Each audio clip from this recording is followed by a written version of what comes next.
Hi, my name is Kyle Okimoto. This fall, I'll run my 16th New York City Marathon in a row and 18th overall, with every finish between 3:28 and 4:09. I'm sharing my experience in this marathon video series. Thank you for joining me. This installment covers mile 25, which is entirely in Central Park.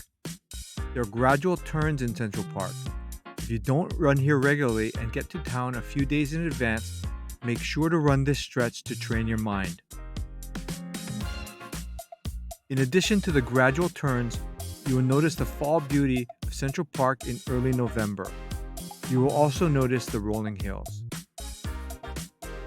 This is another case where the net elevation gain hides the full story. This mile is not at all flat. And at mile 25, any climb or descent is hard on my legs. Try to distract yourself from the hills by looking at the autumn beauty that is quintessentially Central Park in November. The hardest stretch is after you pass the Metropolitan Museum on your left. You'll know when it gets tough because you'll see an obelisk on the right-hand side of the course.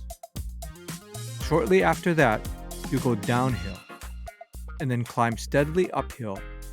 This uphill stretch is about 250 steps in distance. I've counted this many times during my everyday runs and will be counting them again on Marathon Sunday.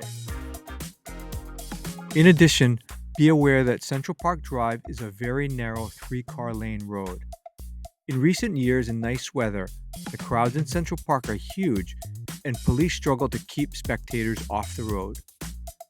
It feels like the narrow stretch in the Tour de France, and it can be very intimidating. Be prepared for this. We now have a little over than a mile to go, so let's get to the finish. Join me for my next installment, and check out my Substack at kyleokimoto.substack.com to read more about how you can prepare and best manage Marathon Sunday logistics, so you can get the most out of this iconic race.